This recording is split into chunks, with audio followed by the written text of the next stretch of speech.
Welcome back to day 2 of Science and Society in the Age of Revolutions. And welcome to those of you who are also joining us online.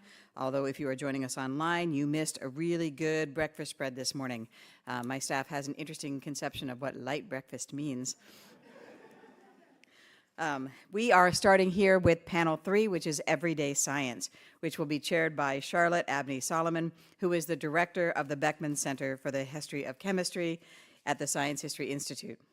She is a historian of science and technology with a research focus on the discovery of elements in the context of Swedish mining mineralogy in the late 18th and early 19th century. And she teaches courses in the social history of technology at Penn. She holds a master's in Scandinavian history. Oh dear, I should have asked how to pronounce this. What was that? Linköping? Linköping University in Sweden, and a PhD in the history of science and medicine from Yale. Her current book project is a history of the rare earth elements.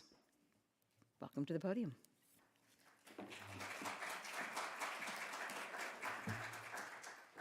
Thank you very much, and thank you all for joining us bright and early this morning. It's my honor to introduce our panelists for the first panel of the day. So I believe I have them in the order in which they'll be speaking. Mary Ashburn Miller is a professor of history and humanities at Reed College in Portland, Oregon. She is a historian of modern Europe with a specialization in 18th and 19th century France. Mary is the author of A Natural History of Revolution, Violence and Nature in the French Revolutionary Imagination in 2011, and of several articles on the history of emigration during the French Revolution, including The Impossible Emigrant, Emigration in the Annexed Territories of Revolutionary France, in French Emigrants and Revolutionized Europe, Connected Histories and Memories, and A Fiction of the French Nation, the Emigre novel, Nostalgia and National Identity, 1797 to 1815. Her current research is on anti-drowning campaigns and public health in 18th century Paris. Her research has been supported by the American Council of Learned Societies, the Fulbright Program, and the Harry Frank Guggenheim Foundation. Mary is a passionate teacher who served as the director of the Center for Teaching and Learning at Reed College, and who has won recognition for her teaching from the Graves Foundation. A native of Lexington, Kentucky, Mary received her BA from the University of Virginia and her PhD from Johns Hopkins University. And let me grab the program so I don't get anything wrong. Her talk title today will be Restoring the Apparently Dead to Life, Anti-Drowning Measures and Public Health in the Late 18th Century. Speaking second, Clare Tonks is a postdoctoral associate at the Yale Center for British Art. She specializes in cultural history and the history of collections in 19th century Britain, with contributing interests in literary studies and the history of science. Her article, Displaying London's Past to Contemporary Visitors, was published in the 50th anniversary special issue of the London Journal, and her forthcoming article, William Bullock, A Natural History Showman, will appear in History of Science. Clare has previously held positions at Cold Spring Harbor Laboratory Archives and HMS Unicorn in Dundee.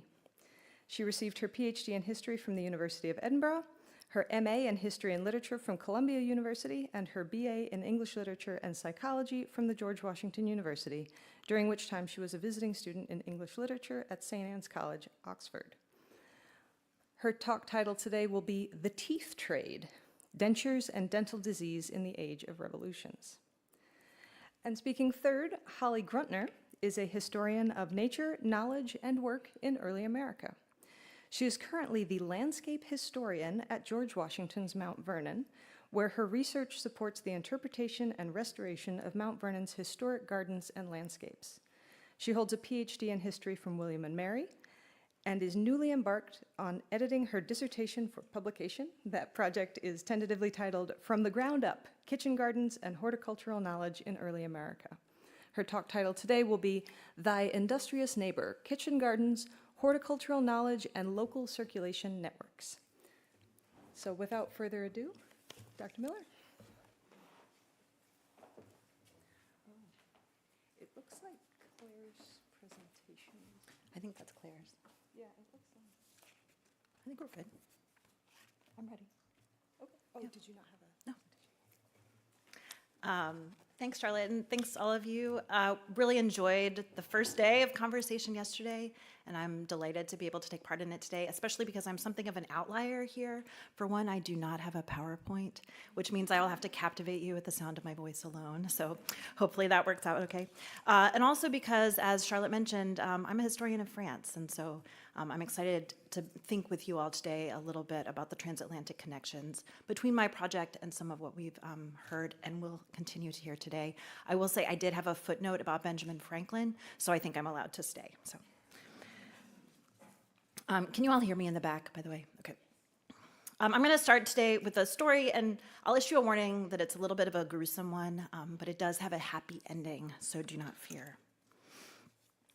On a blustery late summer afternoon in 1773 Paris, 14-year-old Jacques Leblanc was out for a walk with his mother along the banks of the Seine. A gust of wind swept the cap off young Jacques' head, and he chased after it, but quickly lost his footing and slipped into the river.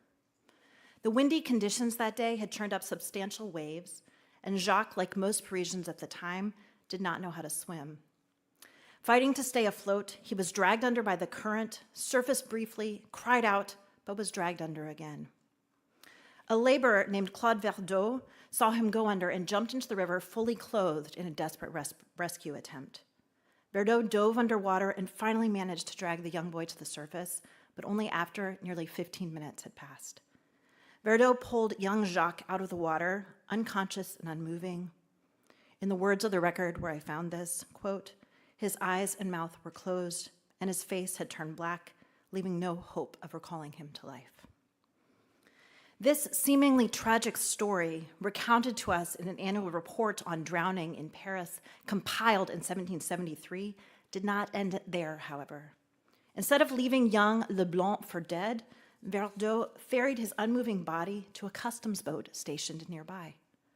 There, the civil servants on board took several important steps for the purposes of my talk today. First, they began to implement a series of practices for resuscitating drowning victims that had been widely printed and distributed and publicized in previous years. They attempted to warm his body, they moved his legs and arms continuously, and they fed him spoonfuls of distilled liquor. They adamantly did not hang him upside down by his feet, which was the traditional practice for drowning victims. Second, they sent for a medical supply box that the city of Paris had recently placed at various guardhouses along the river that contained materials necessary to revive drowning victims. But above all, they refused to trust the indications given by Jacques' unmoving body and discolored face. Ignoring their senses and the boy's physical condition, they treated him as being only, in the phrasing of the time, apparently dead, not actually dead.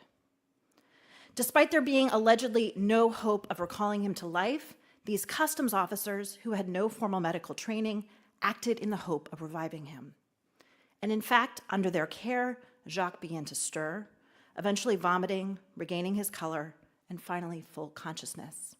Within 3 days, he had recovered entirely from his misadventure, becoming one of 29 individuals successfully rescued from drowning in Paris in 1773. Jacques Leblanc was the unwitting beneficiary of a late 18th century transatlantic movement to reduce or even eliminate death by drowning. Elites in Amsterdam, London, and Philadelphia formed humane societies dedicating to reducing drowning deaths by providing education about resuscitation practices and generous rewards for citizen rescues. In Paris, a city alderman and a former pharmacist by the name of Philippe Nicolas Piat stationed ready-made medical boxes full of all the necessary implements for reviving drowning victims along the Seine. Importantly, all of these measures invited and even required bystanders to distrust their own senses in assessing whether or not a victim was, in fact, dead. And just to give you one example here, and I'll go into this a little bit more as I go on, the original charge of the London Humane Society was for, quote, the recovery of persons apparently dead by drowning. This skepticism toward the apparent traditional signs of death, the signs of death ignored by those officers on the customs boat that resuscitated Jacques Leblanc, this skepticism emerged from a debate within the medical community throughout the transatlantic world. Beginning in the 1740s, several medical works called for a reconsideration of the signs of death, asking medical professionals and lay people alike to set aside their traditional understandings of when and how a human life ended. Rather than death being an immediate, permanent, and binary condition wherein one was either dead or alive, these medical professionals argued that death was a process and one that could be stopped and reversed with proper interventions. And I'm not going to go today into the process of sort of circulation of these ideas, but I will just say this is a conversation that's taking place in some of the spaces that we talked about yesterday. So this is something that's debated in the Philosophical Transactions of the Royal Society. There's an article on death that cultivates this understanding in the Encyclopédie, the great collection of knowledge in the French Enlightenment. This is showing up in printed treatises as well as eventually in newspapers. Resurrection, or what was often called reanimation, shifted here from divine miracle to medical possibility, or even probability. The most certain thing in a human life, death, was suddenly rendered uncertain. As the case of Jacques Le Bon suggests, and as I will argue today, it was that very uncertainty and imprecision that underpinned and enabled one of the first major public health initiatives of the 18th century, namely these anti-drowning campaigns. A closer examination of the work of Piat, that French councilman, and particularly his annual report on drowning, published between 1773 and 1789,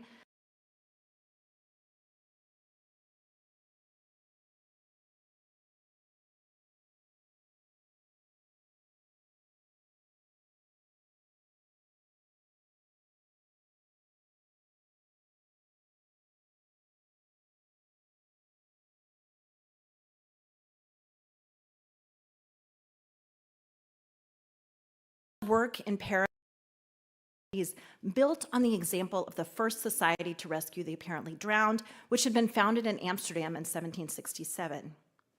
In 1773, British physician Alexander Johnson would appeal to the British public to establish a similar institution in London, and he noted that there were already existing or emerging societies for this cause, not only in Amsterdam, but also in Hamburg, in Venice, in Milan, in Padua, and in Vienna.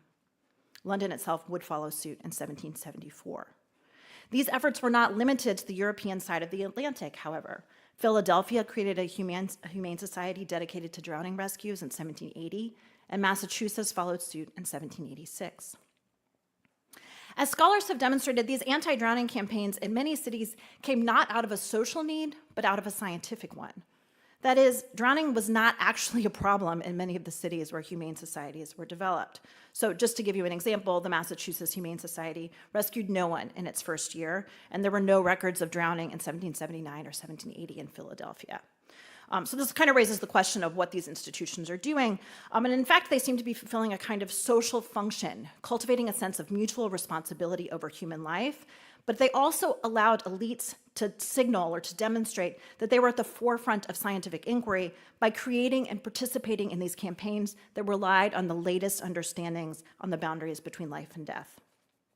So Alexander Johnson, the person who appealed for the start of the London Humane Society, referred to aid for the visibly but not actually dead. The city ordinance detailing Piat's life-saving plan invoked aid for, quote, drowned persons who seem to be dead and who, not in fact being so, can receive aid to be recalled to life.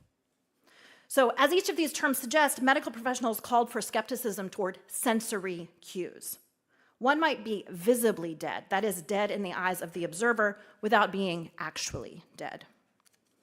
Jean-Jacques Gardin, who was a member of the Paris Faculty of Medicine and who was the founder of a weekly journal that served as a site for medical information to be distributed to doctors in the provinces throughout France, published something called a Catechism on Apparent Death in 1781. And repeatedly in that text and in this journal for provincial doctors, he emphasized the importance of working to resuscitate victims even when all hope seemed lost. The perseverance, he wrote, is all the more necessary since it is often only after 2 or 3 hours of uninterrupted effort that the drowning victim will give the first signs of life. As this sentence suggests, Gardin and his contemporaries pointed to a disjuncture between the signs of life, breath, pulse, movement, bleeding, and life itself. In that suspended and uncertain state, a space for intervention and civic action opened up. These were the moments when aid, properly administered, could return the seemingly dead to life. Convincing the public of both the existence of that suspended state and of their capacity to render sufficient aid to restore the victim to life was the foundation of the anti-drowning movement. And I'll turn now to focus on Pierre-Nicolas Piat's efforts in Paris to demonstrate just how crucial this campaign to redefine the boundary between life and death was to the effort to reduce death by drowning. Piat actually published this account every year called the Détail des succès de l'établissement que la ville de Paris a fait en faveur des personnes noyées, which is essentially an account of the successes that the establishment that Paris has created on behalf of the drowned people. That's who the organization is on behalf of. And I'll refer to this text as the Détail, but it's this annual publication where he literally lists every person who fell into the river, what happened to them, and what kinds of treatment measures were performed. And this Détail was a crucial part of a public education campaign in which stories like Jacques Le Bon's served to reinforce belief in the capacity to overcome death itself. When Piat was selected as a city councilman in Paris in 1770, he immediately began working to establish and standardize rescue practices along the Seine. And central to this work was furnishing guardhouses with the medical supply boxes that I've already mentioned. I'm not going to talk about those much today. They were central to his plan and actually attempted to create a kind of like standardized set of measures that people would put into place. I'm happy to talk about them in the Q&A.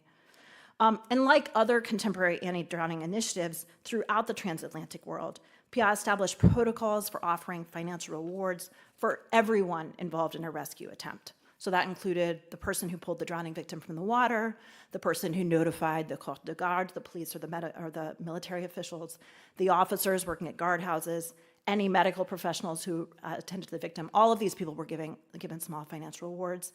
But random bystanders were also compensated for giving them warm, dry clothes, for providing them with food or drink. So basically, anyone who is contributing to this is recognized financially through Piat's plan. But perhaps most important to Piat's initiative was this annual publication about the results of his work. The Détail was printed annually until long after Piat's tenure as a city councilor had ended, and in fact continued until the French Revolution upended city governance and record keeping. So the first publication of the Détail was in 1773, and in these accounts he would give full accounts of the successes and failures of the various life-saving attempts, detailing the means by which drowning victims were rescued and revived, as well as the reasons for failures. And he actually divided this text into three sections. The first one was everyone who was saved. The second one was everyone who was unable to be saved. And the third was the group on whom no resuscitation attempts were actually made. And I actually think this third group is pretty interesting for the purpose of my talk today, because I think it's there that Piat's attempts to really destabilize assumptions about death became clear. He actually called this group, this is a long quotation, so my apologies, those who were judged to be dead, on whom no attempts were made to restore them to life, as well as observations on the lack of confidence in the recommended aid, which, if it had been implemented, would have been useful to some of them. Okay. So this third class to Piat didn't constitute failures. These were missed opportunities. And they were opportunities that could have been life-saving if bystanders had confidence in these life-saving measures and had in fact been less confident about the apparent signs of death. So, for example, Jean Bizou, a young domestic servant, was found floating in the river in 1773, but no one administered any aid. And I'm quoting now from the Détail.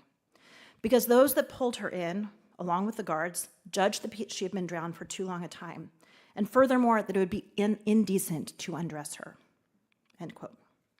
It was only when her body was taken to the police that any attempts were made to save her. The commissioner noticed that her face still had its natural color and instructed the guards to administer aid. The guards ran to get one of those medical supply boxes, but by the time it had arrived, her coloring had changed and her limbs had gone rigid, and she was lost. Piat in his text provided this gloss on the tragedy. Quote, if they had had even one example of a cure in a similar case, they surely would have been more confident in the aid, and they would not have neglected to put those practices to use in this situation. What's more, he continued, bystanders could have called on nearby women to help them. They could have asked women who would have voluntarily taken charge of administering aid, and perhaps they would have been able to restore this young girl to life. In this telling anecdote, Piat reveals the logic behind the annual publication of his accounts. He wants to furnish the public with even one example, in his own words, of seemingly hopeless cases that ended successfully. Piat exhibits a confidence that the work of publishing these accounts will improve outcomes, that the more people read stories of successful rescues, the more likely they will be to make the effort to save drowning victims. What's more, he demonstrates that these are measures that can and should be taken by any person nearby, including women who would, in his words, voluntarily participate in aid practices. In an even more extreme example, Piat recounted the case of another servant named Jean-Simon Allard, on whom no life-saving measures were taken because he had been underwater for 12 hours. Piat nevertheless chastised people for not even attempting to save him. Quote, "They knew that he had been drowned for 12 hours, and they imagined that this was too long a time to have any hope that he could be restored to life. In fact, it's probable that someone who has been underwater for 12 hours would be considered lifeless. But there are examples of similar resurrections." That's the word he uses, resurrections. "And in general, unless one sees evident signs of death, such as putrefaction, one should always make an effort to save him if possible." He concluded, "When one has attempted this duty dictated by humanity, this duty of rescue, one will no longer be haunted by a shadow of regret of having tried nothing to restore someone to life." End quote. Piat here frames only bodily decay as a clear sign of death and makes attempts at resurrection, previously the work of the divine, into a human duty. These examples place that opening tale of Jacques Leblanc in a new light. For it was Piat, after all, who in his retelling emphasized that Leblanc showed no signs of life and had no hope of being resuscitated, and nevertheless lived. In his Détails, Piat made these semi-miraculous resurrections commonplace, peppering his descriptions of rescues with these moments of hopelessness and these tales of individuals brought back from apparent death. In just the first volume of Rescues between June of 1772 and June of 1773, Piat described 6 of the 27 successful rescues as having been effected on individuals that were, in his words, without signs of life. A 7th had all the appearance of the dead, and an 8th was described as being, quote, "without consciousness, without movement, without pulse, and in the state of a drowning victim who has been judged to be dead." All of those ended up successfully. These repetitions were not merely rhetorical. They seemed to be part of a conscious campaign by Piat to emphasize the need to ignore and overcome the bias towards sensory apprehensions of the signs of death.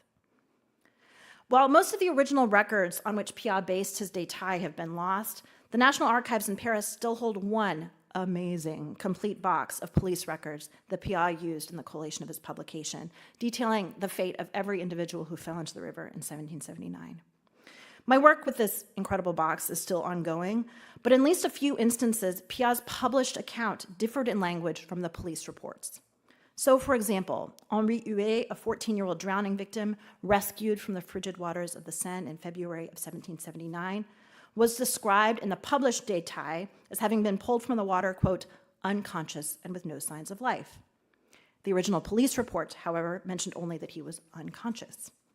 Likewise, another entry noted that a drowned gardener was unconscious and showed no signs of life, while the police report described him as having no consciousness and no movement other than trembling. This phrase, "signs of life," ubiquitous in the published Détails, was used only rarely in the original police reports. This editorial change suggests that Piat saw reframing the signs of life to the public as crucial to his anti-drowning project.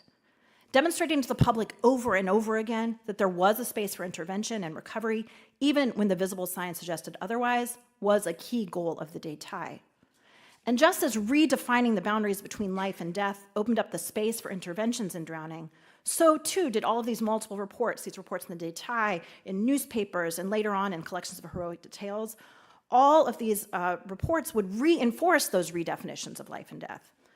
So the anti-drowning campaigns grew out of, but then also ultimately lent credence to, new understandings of death in both the medical community and in the broader public. This particular moment in the late 18th century was one in which a moment of medical uncertainty opened up new possibilities for action and intervention.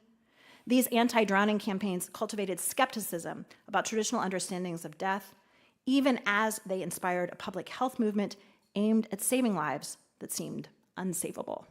Thanks.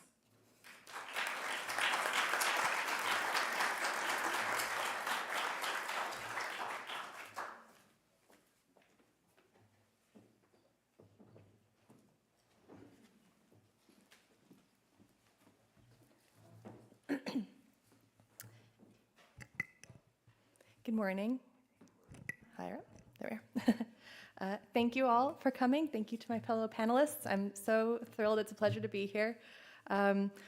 Before I start, I shall just preface that some of the caricatures I show are a little gruesome, so I apologize. If anybody has any niggling tooth complaints this morning, they might make them feel a little worse. I know I always want to run and brush my teeth by the time I finish looking at them, so I do apologize. Today, I'm hoping to widen the scope of conversations surrounding the intellectual, social, and economic factors that shaped the age of revolutions by using late 18th century dental practices as a lens that can be used to examine the intersections of science and society. Specifically today, I'll be discussing the use and production of dentures as a means of examining wider questions about the impact of disease on everyday life in France, Great Britain, and the United States between the 1760s and 1800. I'd like to begin with a very brief explanation of how I came to the subject of today's presentation. During my doctoral research, I examined the remarkable variety of commemorative practices that were employed across Great Britain in the 19th century to evoke the memories of the Napoleonic Wars. Specifically, I examined the focus on the Battle of Waterloo in these commemorations and how these practices contributed to the formation of a shared collective memory of the battle in Britain. I'm interested in the materiality of memory, the symbols and artifacts that provide insight into our shared experiences, which brings me to the subject of my presentation today, dentures. One of the artifact groups I considered as receptacles of cultural memory during my doctoral research were examples of dentures referred to as Waterloo teeth. Teeth were collected from the bodies of soldiers who fell on the battlefield before they were buried and sold for use in the production of dentures. In my thesis, I considered the use of these dentures in the wider context of remembrance acts associated with the Battle of Waterloo, but these objects raised further questions for me about the ways in which human remains were commodified and their impact on the owner's memory of the battle. I kept coming back to, did the people who wore these dentures think about the soldier whose mouth they came from when they were walking around with them in their own mouths? I knew there was more to explore here, and I felt that the discussions underway at this conference provided the ideal opportunity to delve further into the history of this style of denture and consider how dentures as objects function as a lens for examining the intersections of science and society during the Age of Revolutions. This project is still in its early stages, but I'm so excited to discuss the material with you all today. Teaching with objects from the collection in my current position at the Yale Center for British Art has further encouraged me to consider how the close examination of material objects can open up new lines of inquiry across disciplines. So today I'm going to talk a bit about how dentures were produced and used during the 18th century to offer insight into the overlapping cultural, material, economic, social, and political contexts at play. These dentures are more than examples of scientific and medical advancement, reflecting on how the production and use of dentures connects multiple facets of society, will I hope offer a more expansive perspective on the impact of dental disease on everyday life across the late 18th century. As a cultural historian, I'm interested in these dentures as a material component of everyday life in the 18th century for those who use them, as well as the attitudes, values, and assumptions conveyed through the dental practices of the period. I'm also interested in how ideas about the new dental restoration techniques were circulated across the Atlantic world and the influence of shifting revolutionary politics and military action on that knowledge distribution. Today, I'm situating these dental devices within a more expansive historical context to shed light on how the impact of dental disease at this time stretched beyond individual health or medical practice, and in fact permeated multifaceted aspects of society's grappling with revolutionary political movements. Research on remains from burial sites in Britain have determined that by the 17th century, the overall prevalence of caries was considerably greater than in earlier periods, namely the Iron Age, Roman, Anglo-Saxon, and medieval periods. Examination of crania and mandibles determined that caries at contact areas, which was rare in the preceding periods, had increased by the 17th century, and that these changes in the pattern of caries distribution correlate well with the changes known to have occurred in the British diet between the late Middle Ages and the 17th century, a process that continued into the 18th century. It's estimated that the annual sugar consumption in Britain rose from 4 pounds to 18 pounds per capita over the 18th century, and as sugar became cheaper and more plentiful, its potency as a symbol of power declined, while its potency as a source of profit increased. For reference, today, American adults consume an average of 77 grams of sugar per day, which adds up to around 60 pounds of added sugar per year, according to the American Heart Association. As I said, you'll want to brush your teeth after. This increased appetite, both for sugar and the profits it provided, forever changed the diet and ultimately the dental health of more and more people across the Atlantic world. Dental plaque is comprised of bacteria, leftover food particles, and saliva that forms a sticky film across the teeth. Plaque itself doesn't damage the teeth, but it shelters bacteria that metabolizes carbohydrates, especially sugars, and excretes acids as a waste product, demineralizing the enamel and the underlying dentine, forming cavities and generating abscesses. Therefore, increased sugar in the diet is one clear contributing factor to dental disease across the population. But beyond alterations to the diet and poor oral hygiene, there were other issues facing people of the time. Diseases like scurvy and syphilis also contributed to dental decay. In the case of syphilis, the bacterial infection itself and the mercury used to treat it both affected the teeth. And a symptom of the vitamin C deficiency from scurvy is a weakening of connective tissues, which results in loose teeth and bleeding gums. For most medieval and early modern Europeans, rich or poor, tooth loss was a part of life. Recipes for herbal mouthwashes were published to assist in maintaining dental health and improving bad breath, while handmade silver toothpicks and toothbrushes were used by the aristocracy, and barber surgeons experimented with the use of gold to fill cavities. However, for most people, as these limited treatment and prevention options remained costly, many faced a painful extraction as the only option for treatment. Colin Jones has identified a smile revolution that unfolded in 18th century Paris, where the city's dentists generated new ways of thinking about teeth and new ways of presenting them to the world. The result was a major shift in the cultural perception and importance of an individual's smile. Jones describes how in late 18th century Paris, the smile came to be viewed as a symbol of an individual's innermost self and revealed the character of the person within. Presenting rotten teeth and stinking breath to the world clearly did not manifest the ideal inner self, but the desired healthy smile would have been impossible without the new developments taking place at the same time in dentistry. For practitioners and their wealthy patients, the new French dentistry represented a route for self-advancement in a culture increasingly content to define itself through consumption and appearance. In 18th century Paris, the tooth puller was replaced by a professionalized group which came together to offer a range of mouth care services oriented around the preservation rather than the removal of teeth. Pierre Fauchard, the first practitioner to call himself a dentiste, defined this new role in his text, Le Surgeon Dentiste, where he discouraged automatically extracting problematic teeth and outlined new techniques to assist in preserving and cleaning the existing teeth whenever possible. Nicolas Dubois de Chaumont made a further contribution to French dental restoration in the 1780s when he developed an effective means of creating porcelain dentures. Chaumont was able to get his supplies from the Sèvres porcelain factory and received a royal patent for his dentures in 1788. After the outbreak of the French Revolution, Chaumont moved to London in 1792 and resumed successful production of his porcelain dentures with the aid of the Wedgwood factory. The French Revolution not only facilitated the departure of visionary practitioners for Britain and America, but those who took power also destroyed the progress that had been made in the field within France itself. Under a law of 1791, any French citizen was free to pursue any trade, dentistry included, effectively undoing all of the progress that had been made in the previous decades. As a result of political revolutions, various dentists took the opportunity to move back and forth across the Atlantic, bringing their ideas and practices with them, often highlighting previous experience in France or any celebrity connections in their advertisements. Thomas Berdmore, court dentist to George III, published his influential treatise on the disorders and deformities of the teeth and gums in 1768. Robert Woofendale, who trained under Berdmore in London, relocated to practice in New York, Baltimore, and here in Philadelphia between 1766 and 1768, during which time he trained students in America that included Paul Revere and John Greenwood, who I will return to in a few minutes. Woofendale's wife was American, and they moved to London for a period before returning to New York in 1793 to practice again here. These are just a small sample of contributors to the intellectual network and geographical movement of dentists that one can trace using their published works and advertisements as they moved back and forth across the Atlantic.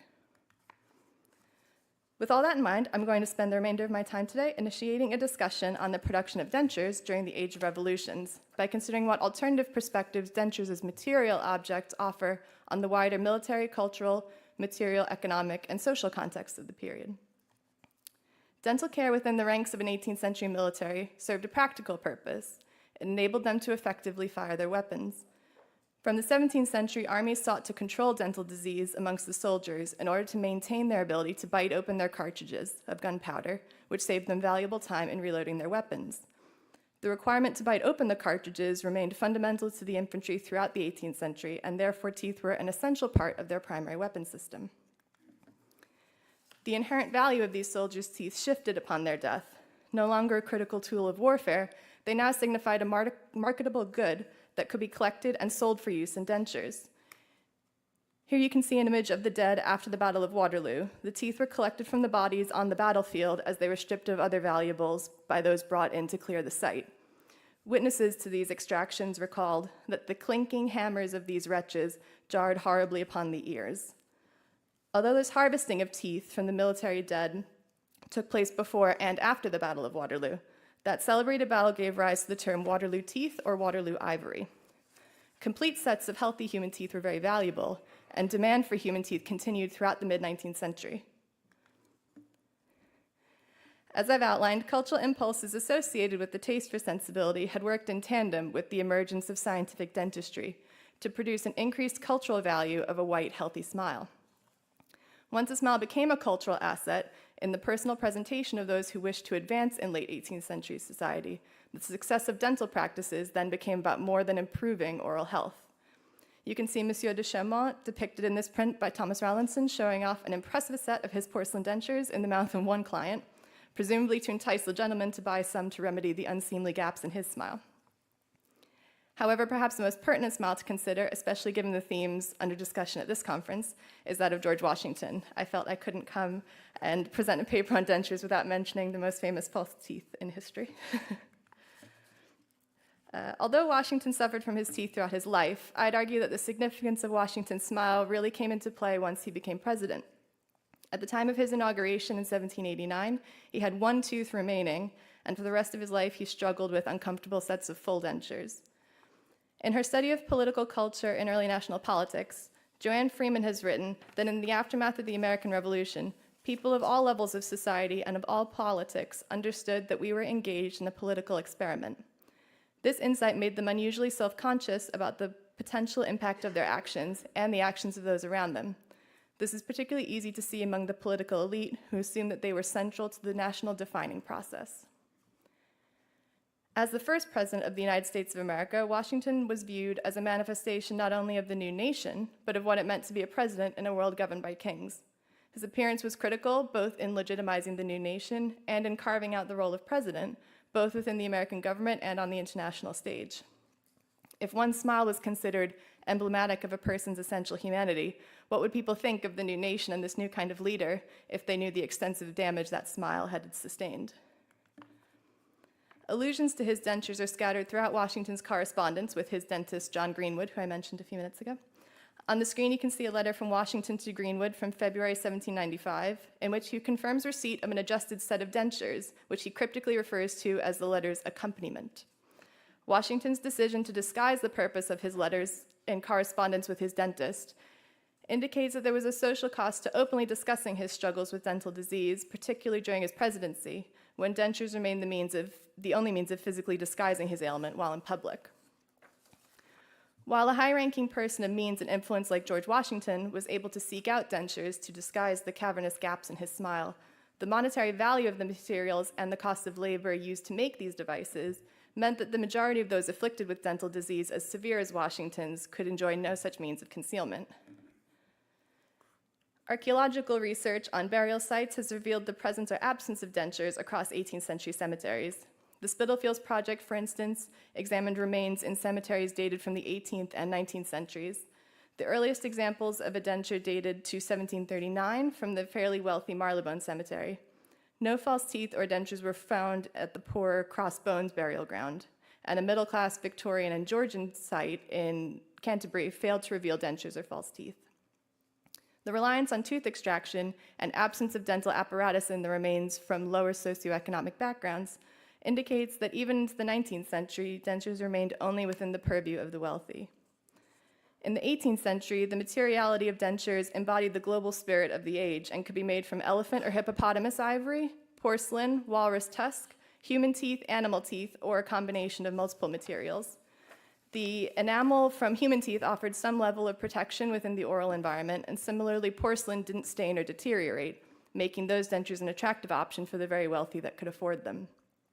The dentures you see here are made from hippopotamus ivory on a ceramic stand that's carved with the feather motif of the Prince of Wales, later King George IV. To return to George Washington for just a moment, I should note that contrary to popular myth, the example of his dentures that they have at Mount Vernon, they are not made of wood. They're a blend of human teeth, cow teeth, as well as elephant and walrus ivory. Beyond the expensive global origins of the materials used in these devices, the production of dentures required skilled labor and fine artistic technique to create the best and therefore least noticeable product, as well as dedicated time to personalize them to each client. The biggest problem for the makers of dentures was obtaining a close, comfortable fit, and they usually demanded several adjustments. Dentists therefore needed to possess a high level of both scientific technique, especially if you're making porcelain dentures and firing them yourself, and artistic skill to create an effective yet aesthetically pleasing set of dentures. The demand for dentures by those wealthy enough to afford them highlights a societal inequality caused by shifting economic contexts. While the price of sugar decreased in the 18th century, making a product that was once a luxury more widely accessible across society, the increased consumption of this product corresponded to an increase in dental disease, which in turn fueled the desire for dental restorations and dentures to ameliorate the damage. As more and more people gained access to food products that significantly altered their diets and ultimately impacted their health, even as treatment and restoration methods improved, many still could not afford them. The economic inequality at play here is encapsulated in the sale of teeth by the poor for use in the dentures of the rich. In Paul Craddock's analysis of consumerism in 18th century dentistry, he considers the field as a commercial endeavor and part of the 18th century consumer culture. The commodification of body parts, issues of consent, objectification of the body, and new relationships between individuals and social classes are all aspects of modern ethics that resonate within this 18th century exchange. The presence of teeth as a marketable commodity that was being traded signifies a specific economic, cultural, and social exchange taking place. In considering the social implications of that economic transaction, I also want to reflect on the various sources of donor human teeth used for dentures. As was previously mentioned, one source for these purposes were the bodies of soldiers. However, these sources extended beyond the battlefields, with teeth also being extracted from the poor, the enslaved, and executed criminals. A donor tooth was an object able to be physically and socially circulated, swapped, or exchanged, while constituting part of an individual's identity. Craddock examined representations of tooth transplantation that deal with body ownership and class, presenting instances of teeth transcending social barriers and classes. Upon removal from the donor, the teeth go beyond class and social standing to become part of the client receiving them, which at this time would have been a wealthy individual, whether the teeth were transplanted or fashioned into a denture. Thinking about the recontextualization of teeth from being part of one person's body to an object that could be bought and sold, either as individual teeth or in the form of a denture, raises further questions of the mechanisms that facilitated that transformation and the social and societal implications of that transaction, both for the donor and the recipient. The optimism and problem-solving impulses of the dental innovators operating during this age of revolutions also exploited inequalities and power dynamics, which I think is most clearly demonstrated in relation to dental disease through the production of dentures, making these objects a useful lens for exploring the impact of the age of revolutions on both medicine and society. Stinking breath or black teeth carry a stigma that is both peculiarly personal and entirely public, and as a result, dental treatment in the 18th century was clearly concerned with aesthetics as much as function. Through an examination of dentures, specifically their production and use, I hope I've highlighted for you one example of a fascinating thread within the intricate web of social, cultural, and economic ties that spread across the Atlantic during the Age of Revolutions. I believe these deeply personal devices are imbued with such complex layers of meaning and significance that they certainly merit wider discussion, which I look forward to continuing with the panel and the rest of the audience. Thank you.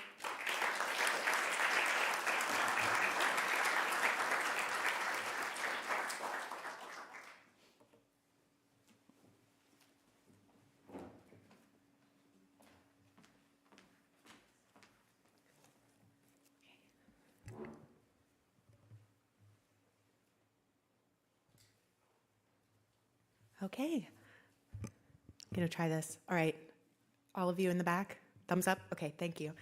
Well, good morning, everyone. And I wanna join my fellow panelists in thanking the organizers for putting on such a rich conference. I've really enjoyed it so far. I look forward to the rest of today.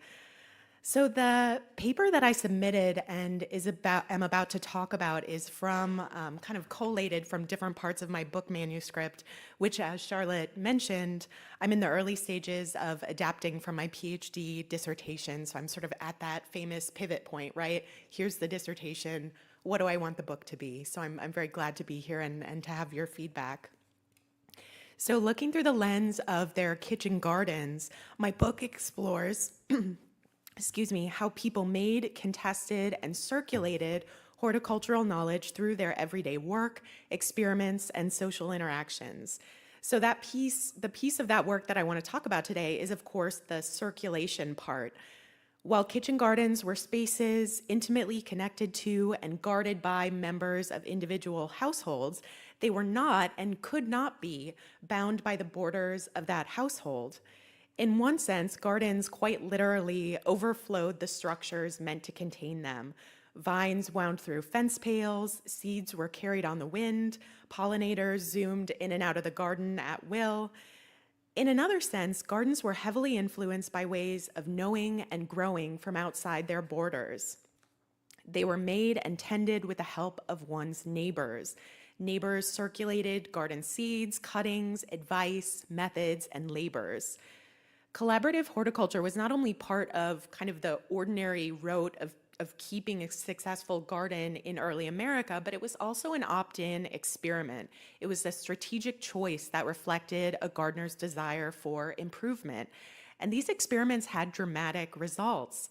As neighbors circulated items, helped each other turn the soil, and learned from each other, regional cultivation was physically transformed. Of course, as I'll show, horticultural circulation was not always harmonious or free-flowing. It was dictated by local conceptions of private property, by structures of race and class, and routines of debit and credit between neighbors. So as we've learned, and as we know, of course, the long 18th century was marked by this period of intensive botanical collecting and cataloging, which crystallized into organizations formed to discuss and transmit new garden crops and horticultural methodologies during the Age of Revolutions, including the one we're sitting in, right? These were woven into the founding of the United States, as we also know, as leaders sought to develop valuable exports to keep the new nation afloat. But we cannot understand horticulture's or growing things' role in the early American Republic without understanding everyday exchanges among neighbors laboring in pursuit of their daily vegetables. Ultimately, I argue the horticultural landscape of early America was shaped and reshaped by non-elite people's ways of knowing and working and by their networks of circulation. So without further ado, I'm going to kind of follow the plants as I think one should to dictate the outline of my talk today. So I'm going to use 4 moments of local knowledge circulation centered around 4 types of garden plants to illustrate my points. And we're going to start, of course, with apples. Over the course of several days in autumn 1824, and this is a later period, I know, than we're focusing on today, but hang with me because it has a deeper context. So over the course of several days in autumn 1824, Rhode Islander Thomas Hazard visited neighbors to collect apple seeds. Seen in deeper context, over 4 decades of his diary keeping and at least 16 years growing apples, Hazard's efforts appear a remarkable experiment that required labor, materials, and information from neighbors. In spring 1824, Hazard had hired laborers, neighbors, to build a fence, prepare fertilizer, and plow up an old garden in order to create an apple tree nursery. And so then, in October of 1824, his seed-seeking journeys began. He first went to, as you can see on the screen, Andrew Nicholas's after apple seeds and dined there. The following week, he went to George Cogden's after apple seeds. And finally, a few days later, Hazard went to George Cogden's again and got apple seeds and dined there. What gestures to an experiment in 1824 is not that Thomas Hazard was growing apples, right? It's New England, everybody was growing apples, but that he was growing apples from seed. This was unlike what Thomas Hazard had done in the past. His diary tells us that previously, over the course of previous decades, Hazard had managed his apple crop both in his garden and in his orchard by procuring full-grown trees and scions from neighbors. And that was more of the usual way to do it. Grafting trees together, as the sort of gardeners and farmers in the audience might know, grafting trees together produces a more predictable and better outcome regarding the tree's productivity and the taste of the fruit, most importantly. Grafting, for those who might not know, I've learned a lot about it in the last few years. Grafting is a form of plant propagation that, in the case of fruit trees, involves affixing a scion, which is essentially like a stick. It's a shoot or a twig, from one tree to a rootstock, the lower trunk and roots of another tree. If done correctly, this artificial union of the two trees causes them to eventually function as one plant.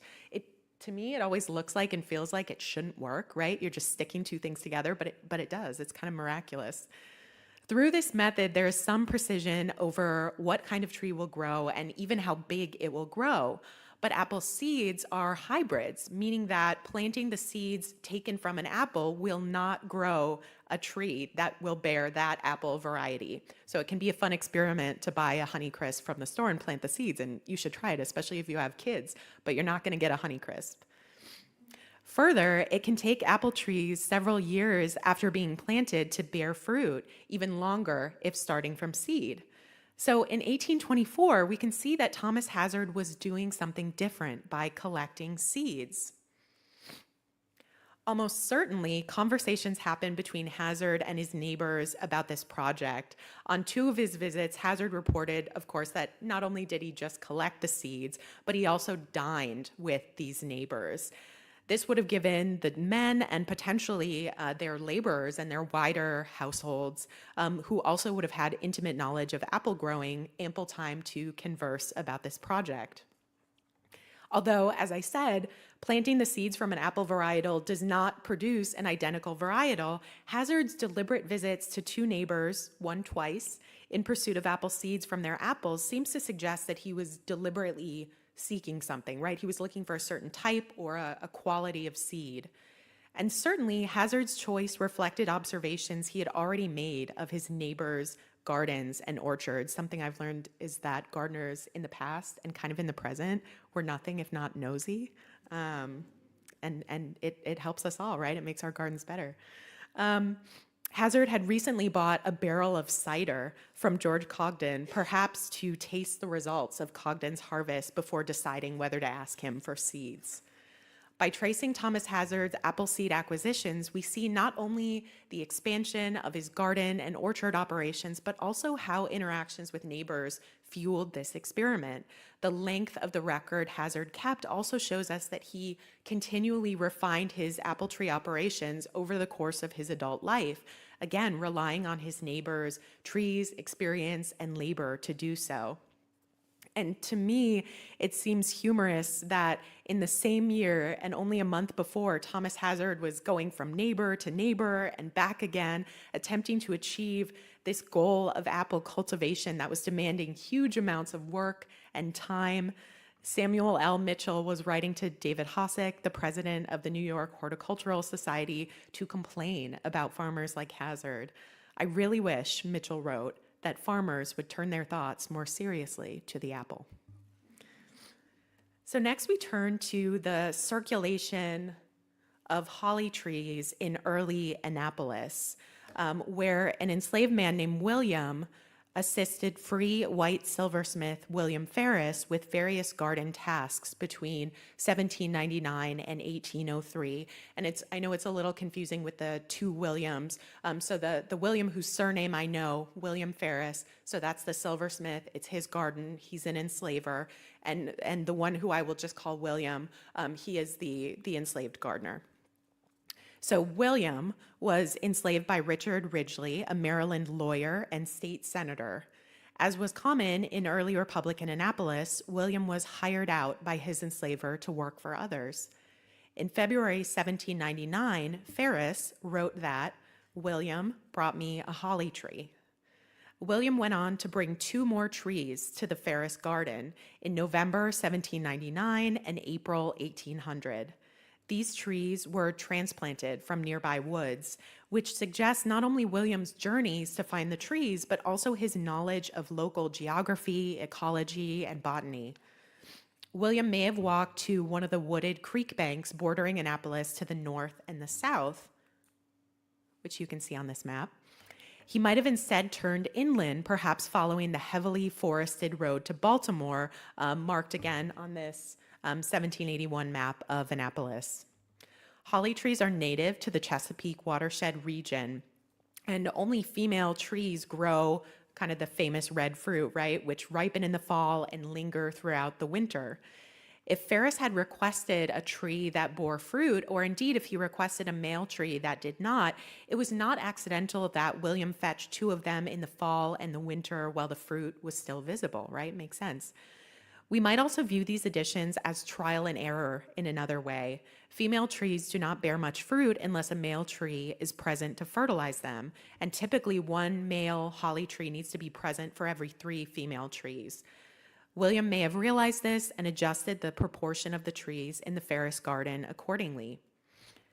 William's and other bound laborers' contributions to the Ferris garden were indispensable, and their exertions or lack thereof reveal how structures of enslavement, coercion, and resistance played out in horticultural spaces.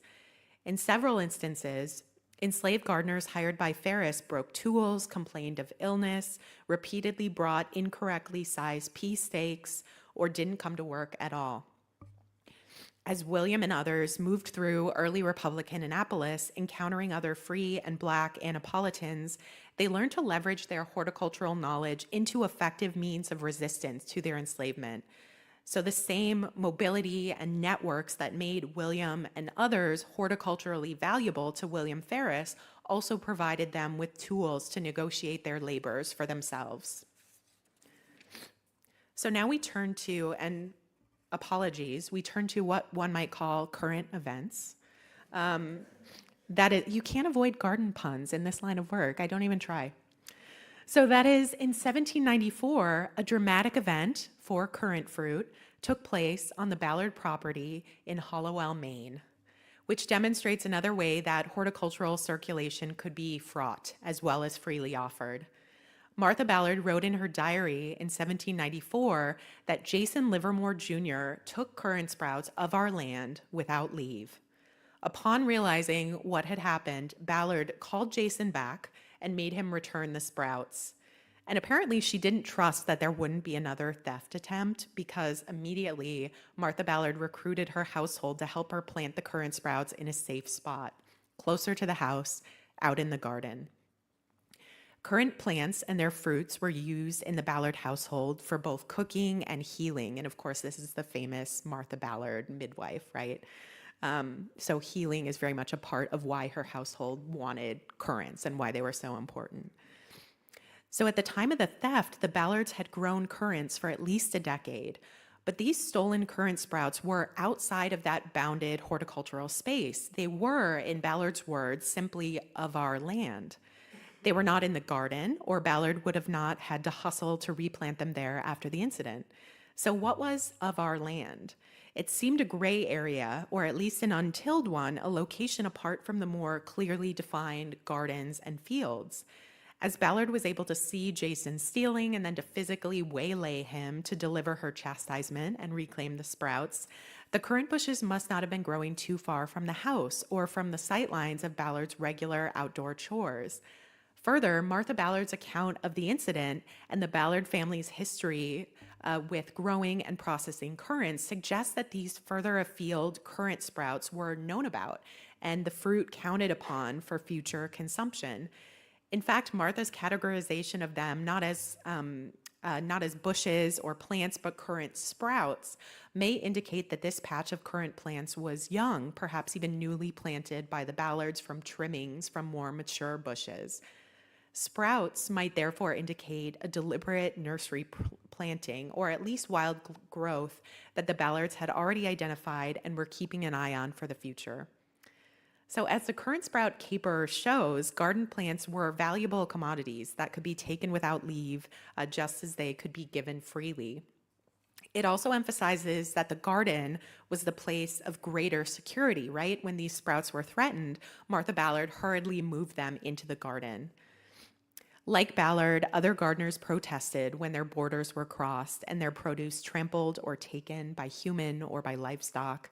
Fences, trespass, and theft were topics close to horticulture and topics frequently negotiated between neighbors. So to conclude, back here in Philadelphia, in an earlier context, in 1743, Pennsylvania botanist John Bartram wrote an amusing anecdote about eggplant to his longtime English correspondent and Royal Society fellow Peter Collinson.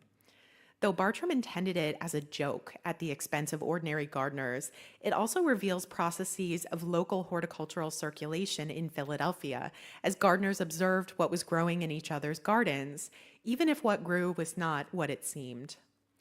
Bartram remembered seeing a small sort of eggplant in Philadelphia, which grew on a high vine and looked so like cherries that the similarity became the basis of a prank. Dr. John Kearsley, Philadelphia physician and APS member, decided to affix these small eggplants to his cherry trees in late summer. The people, Bartram reported, were amazed, thinking the eggplants were cherries on a rare tree that produces such late fruit. Bartram and Collinson undoubtedly shared a transatlantic chuckle over an anecdote which to them highlighted the ignorance of the people. But in retrospect, the joke doesn't work without Philadelphia gardeners' knowledge of cherry trees and their seasonal cycles. Ordinary gardeners' amazement at the late fruit, the eggplant, indicates their understanding of when cherry trees usually bore fruit. Likely many of them had harvested cherries from their own trees weeks before. The joke also exemplifies how accustomed ordinary people were to observing and comparing each other's gardens. They noticed Kearsley's trees, they realized they were bearing fruit later than other cherry trees, and they commented on the fact. And apparently they did so with such force and surprise that Bartram, through Kearsley, had a joke to tell. Their observations of Kearsley's garden were part of a common practice among gardeners living and laboring together in a horticultural community. As I've shown, information was shared, cuttings were offered to neighbors, and the most productive plants were often soon growing in many gardens after starting in one. Perhaps the gardeners who were stunned by Kearsley's late fruit hoped he would be generous with cuttings from this extraordinary tree. Peering in at a neighbor's cherry tree with wonder, ordinary gardeners' curiosity, skill, and modes of circulating horticultural information played out in front of naturalists' eyes. And in turn, through naturalists like John Bartram's writings and connections, gardeners' efforts circulated in still wider and more formal scientific circles.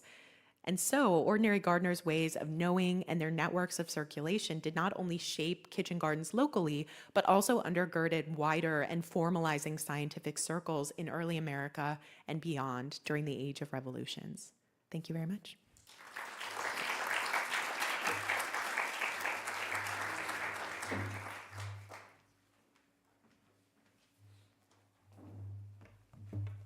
All right, it looks like we will have a generous amount of time for Q&A. I want to thank, again, our three speakers. Just to kind of say a few words to start out the discussion period. bringing these three talks together, as Dr. Polly noted yesterday, this conference focuses on a time that predates by several decades the term scientist, in reference to an individual. But, you know, given the talks over the course of yesterday and forward through today, it remains the case that much of the history that we do on science in this period focuses on special individuals, whether we call them researchers, whether we call them men of science or enlightenment. We use Dr. Toledano's term naturalists. In any case, a lot of this research centers on science that's conducted and developed by people who are devoting the bulk of their time and at least the majority of their identities to conducting science, and doing so for the benefit of others like themselves and shared through learned societies like the APS and others. But this panel focuses instead on the knowledge of non-specialists and regular people and the expertise that is shared throughout the general public. This panel's title is Everyday Science, but we could easily think of it also as Everyone Science, as these speakers have talked about scientific knowledge that extends through the time's otherwise fairly rigid boundaries of class, race, and gender. Dr. Gunter's paper interacts directly with work on the era's singular botanists, of whom we've heard a few talks already, but instead foregrounds the knowledge of everyday gardeners, demonstrating that not only was their knowledge science in itself, but also that it functioned at a much higher level of detail and function than even, as evidenced by the eggplant joke, than even the contemporary naturalists are giving everyone credit for. Dr. Miller tells a story of general knowledge in a moment when it's under conscientious revision. Death is, of course, one of the limited number of truly universal features of human life everywhere at all times. And changing the public's understanding of how you know whether someone is dead using brand new scientific knowledge provides a really fascinating case study of the intersection of science and society at one of the most fundamental features of life. And of course, another one of those limited items on the list of true human universals is, as Dr. Tonks describes, teeth. The experience of owning them, the profound personal, social, military, and political effects that can result from their damage or their absence, and even their material persistence, carrying both utility and meaning beyond the death of their original owner. So I would like to open this Q&A with a question myself for all three speakers on this note. So my question for each of you is, as historians, how would you like to see the common knowledge of the general public situated within the broader history of science? And whether your answer reflects that you'd like to see a change from the way you see it situated now.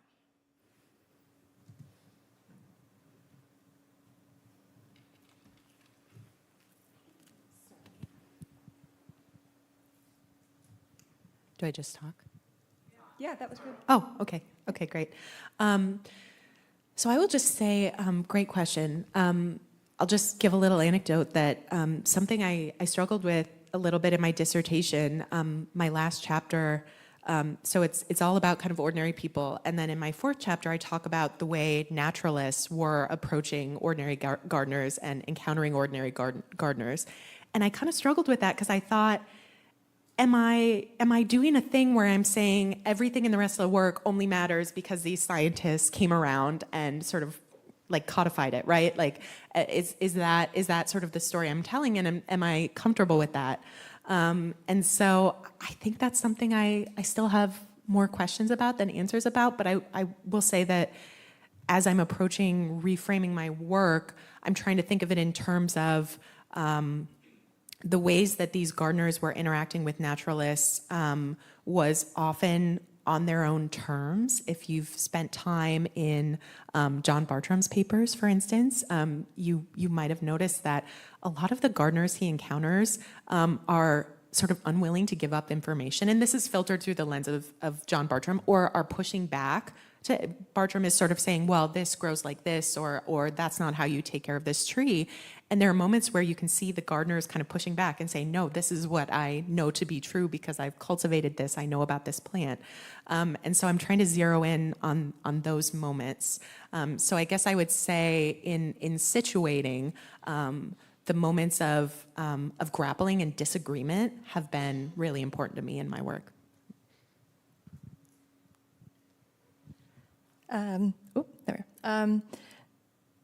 think what really attracted me to looking at dental disease is that it is a unifying factor. We all deal with it and had to deal with it in terrible ways back before modern dentistry. But so looking at sharing common knowledge, it's a really interesting field to do it, especially before you're looking at specialized practitioners coming in with new developments. I'm thinking about the herbal mouthwashes, those sort of remedies. I'd like to look into more, but I'm sure there is really fruitful common knowledge that was shared amongst communities and amongst people to try to alleviate some of this pain that everyone was dealing with, whether you were the king or one of the servants. So more to do there. Thanks for this question. And I guess my way of thinking into this is actually through something I didn't talk about in the talk today, but which is the origin of these discussions within the medical community about the boundaries between life and death. And they're actually often coming from kind of anecdotal, almost like myths of actually people being buried alive. And so they're actually like the kind of elite medical discussion is coming out of real visceral concerns from what we would typically consider to be non-elite spaces. So there's this real entwinement and circularity and mutual reinforcement between what we might think of as non-elite spaces and elite spaces here. And I think the PIA account actually like takes this even further, right? So if you have then people who are kind of practicing what he's preaching, right? Then they now have a new conception of life and death, and then actually eventually there's going to be a push for changes in burial practice actually coming out of these new concepts. The other thing that is perhaps relevant to this question is that this is a medical debate that is playing out in the public sphere, and there's actually a lot of concern actually from some medical professionals that are saying if we as medical professionals can't establish certainty over this most fundamental question, we're going to lose the confidence of the public. And so there's actually some people who are saying like let's tamp down on this conversation. And so there is always this question of audience that's very much in mind that's actually giving some shape to the debate. And so I think that really thinking about these naturalistic or scientific, scare quotes, writings as being a part of this negotiation between writer and public is also a really good way of kind of reframing these questions. All right, thank you all. We have at least 15 minutes of time for audience Q&A, so we'll start. I have a question about the Waterloo teeth. So it was the British that were harvesting them, right? And did they harvest them from both sides? Yes, as far as I'm aware, it was from both sides, and it was the local Belgian population that was doing a lot of the clearing of the bodies. Military. No, no. I think I'm next. I have a question on death and drowning. I'm wondering if this conversation, if this debate, this exploration of the boundary between life and non-life was extended to conversations about the origin of life, spontaneous generation, obstetrics, other things like that in this period. That's a great question, and I will say this is a brand new project for me. So actually, when you were like death and drowning, I was like, oh, that's my new. Okay, that's the thing I'll be responding to. So I guess I will say I don't know. Other than there are there's a lot of these treatises about resuscitation that are circulating, and they're talking about drowning, they're talking about asphyxiation, and they're talking about stillbirths.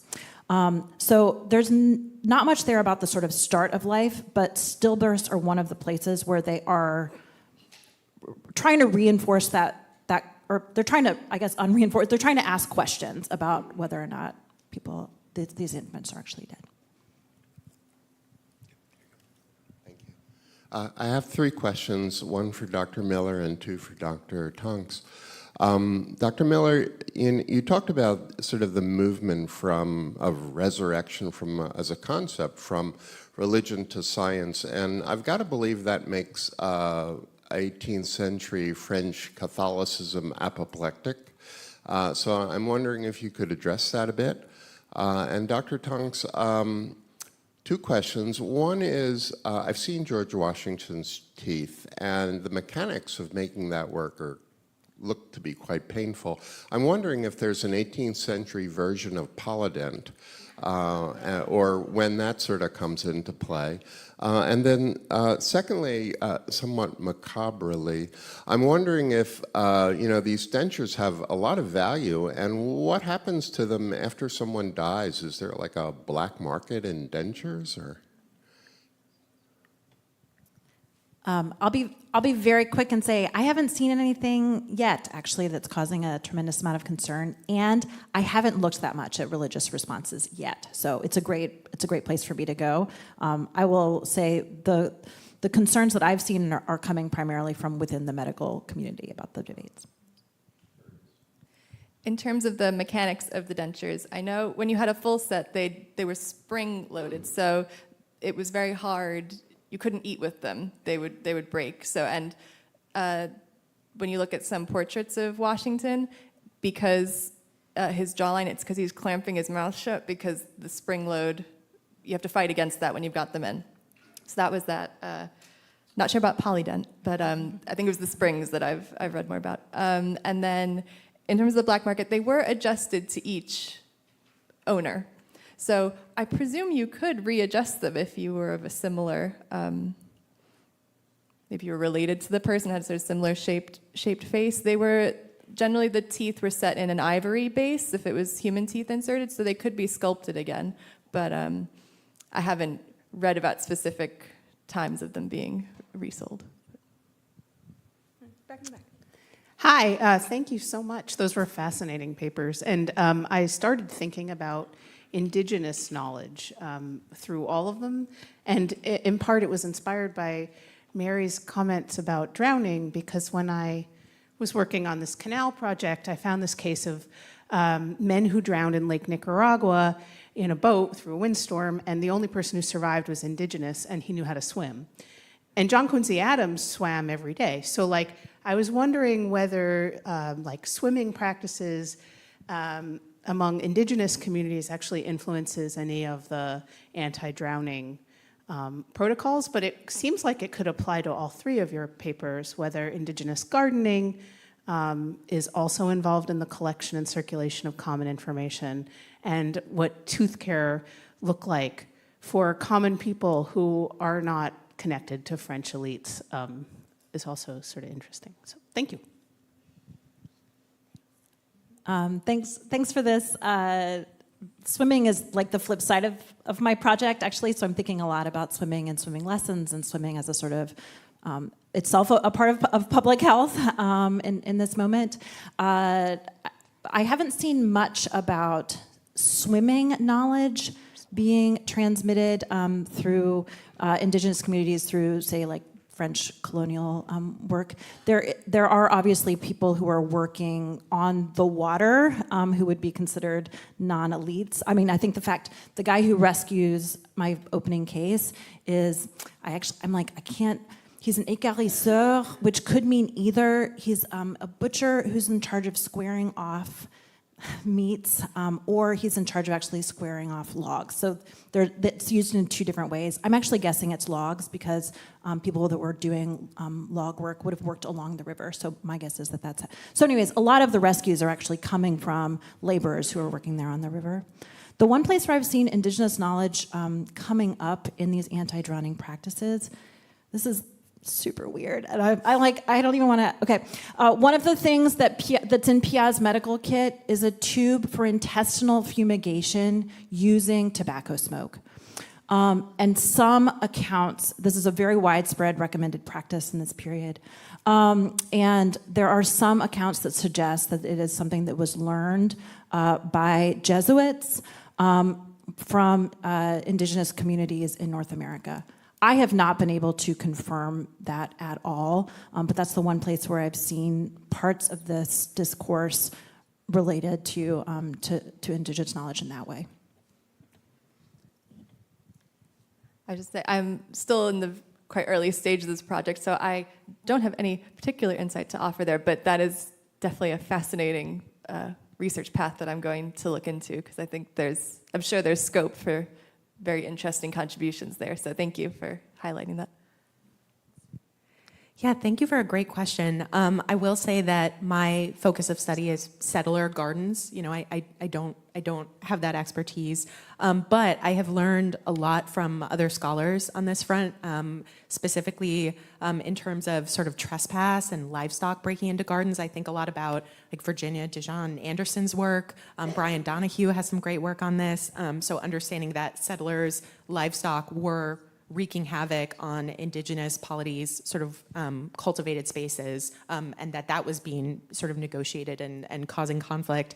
I also, Susan Sleeper-Smith's recent book, which is just wonderful on this front, is about indigenous cultivation in the Ohio River Valley. And she is talking about the ways that George Washington and his kind of coterie during the French and Indian War are specifically kidnapping indigenous women because they know that these women are sort of the cultivators for their communities, and that to remove them is going to sort of do the most damage. But the other kind of point about this, I think, is that when you're looking at traveling naturalists or even people like George Washington, they're calling these indigenous cultivation spaces gardens, right? They're calling them gardens. And I think that's because that's a term they understand. There are women tending these spaces. They're like, okay, it must be a garden. But as Sleeper Smith has shown, these are actually huge fields, right? They're you know, not to kind of just flatten them to these settler terms, but they're much more grand in scale than a typical settler kitchen garden. And then just one more short point is something that I do see in my sources a lot is that people are planting and calling it Indian corn. They're saying Indian corn specifically, especially in an earlier context. So they are aware that this corn is from somewhere else, right? They are aware that this is cultivated by indigenous peoples. And that's something I definitely want to think more about. So I'll say we have about 7 minutes left, and I've clocked at least 3 questions. I'll also do a plug for APS Press, Benjamin Franklin Swimmer in the back, but I think we have a question here. Yeah, I have 2 questions, one for Dr. Miller and one for Dr. Tonks. The first one to Dr. Miller is, did the compensation to bystanders change anything in terms of, I guess, the public attitude about giving aid to victims? Because I think you alluded to the fact that this was a practice that only lasted about 20 years. Did it give rise to any kind of Good Samaritan kind of, you know, approach to assistance to victims? And the second for Dr. Tonks is, I'm interested about your idea with the Waterloo teeth and the idea of memory. Have you found any records that sort of dive into the idea of memory relative to those teeth? In terms of the Waterloo teeth, I looked at them as part of my chapter in my thesis about burial practices, memorials, and how that functioned to contributing to memory of Waterloo. So the fact that they were advertising these teeth as Waterloo teeth, I was looking at those advertisements and the way that it was appealing to have the teeth of the heroes of the battle in your mouth. I haven't found, unfortunately yet, any correspondence that mentions somebody speaking about their Waterloo teeth, but extrapolating on the fact that you're advertising this for a certain reason, it must have been a appealing prospect. I would say for the average bystander, this is not an incentive. I think it is more important actually for the like official figures who are involved, so surgeons who are called, the people working in the guard stations, so that it becomes a part of their job that is compensated. I will also note, and this is, I think, in keeping with Pia's like effort to just like keep working on people no matter what, you get more money if you rescue them. And so I think there is a sort of incentive there to for those people in the more official capacities to keep working. So I'm going to have both of our questions asked and then invite the panelists to answer whichever parts of it that they would like.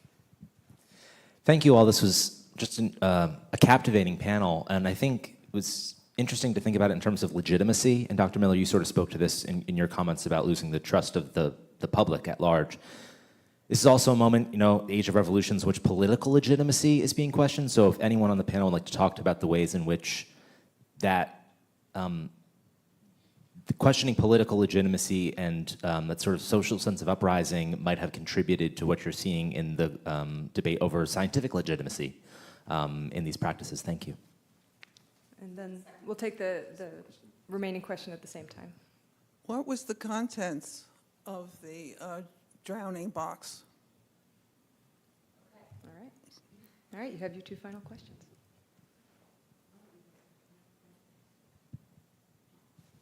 You talked about, is this on? Yeah, I can. We got the question, I think. I was. I'll go quickly and probably insufficiently. I do have a list, but I didn't bring it all with me. But the question is, what was in the drowning boxes? So there are flannels for warming bodies. There are a variety of like smelling salts for reviving. There's a variety of bellows, both for inflating lungs and also this tubing for intestinal fumigation. And then there's actually tobacco. They've sort of like thought through every process. So like if you're going to do this tobacco smoke, insufflation, you have all the materials for it. In terms of the political legitimacy side of things, I think Washington's really interesting to consider because he is suffering with this terrible condition with his teeth, but he's using the dentures to obfuscate that, to improve his political legitimacy. And then when you contrast that with kings just a little earlier, like Louis XIV had a terrible time with his teeth. He had an abscess, and I think they removed one of the teeth, and it ended up causing a hole in the palate of his mouth that had to be repaired. So to have a contrasting kind of political leader close together, is very interesting. And the fact that even though he's trying to draw attention away from his dental disease, John Greenwood, his dentist, says he's the dentist to George Washington. So you're sort of promoting that in his profession while he's trying to avoid it. And I will say, on the legitimacy side, maybe not so deeply political as you're asking, but I think it is political, is that in this era, and especially into the early 19th century, we see this rise of scientific societies, right? Not just places like the APS, but also agricultural and horticultural societies, which some of them sort of purport to be open to ordinary farmers and gardeners. Not many sort of middling and lower class farmers and gardeners are, in fact, part of these groups. But these societies are sort of talking over and over again about the lack of diversity in ordinary folks' gardens, sort of the claim being that they're sort of planting the same things over and over, like their parents taught them, like their grandparents did before them, and that they're exhausting the soil, and they sort of don't have the horticultural management techniques needed in order to kind of keep their land productive. I push back against that, right? And I think it depends. Some people, of course, like could not afford to, or did not have space to, or did not have sort of the soil or resources to sort of diversify, but that a lot of people did that, and that this neighborly exchange was in fact a way that people were seeking to diversify their gardens and sort of enrich their soil. So thinking about these societies, like dichotomy between what they were saying and what people were doing, is one way that I'm sort of, thinking about legitimacy. Yeah. In Pia's case, I think this is actually deeply, so first of all, he is sort of resting his entire political career on this anti-drowning set of initiatives. The other things that I think is really important is that the Paris version of this is adamantly not rooted in informal social organizations. It is a citywide deeply centralized measure with these like quasi-militarized guard stations that are set up along the river. It is not operating like the humane societies in these other spaces. So I think it's replicating a sort of centralized, more absolutist model. And I'll just note these like medical boxes, you have to write to Paris if you live in the provinces, and PIA will send them. I mean, there is a sort of economic side to this, but PIA will send them to you. This is actually a practice that continues all throughout the Napoleonic period, where again, the provinces all throughout are actually required to order medical boxes from this centralized space. So it's really attempting to standardize this practice, not only in Paris, as is in the 1770s, but eventually all throughout France and in fact, the Napoleonic Empire. All right, and that brings our panel to a close this morning. Thank you again to our three speakers.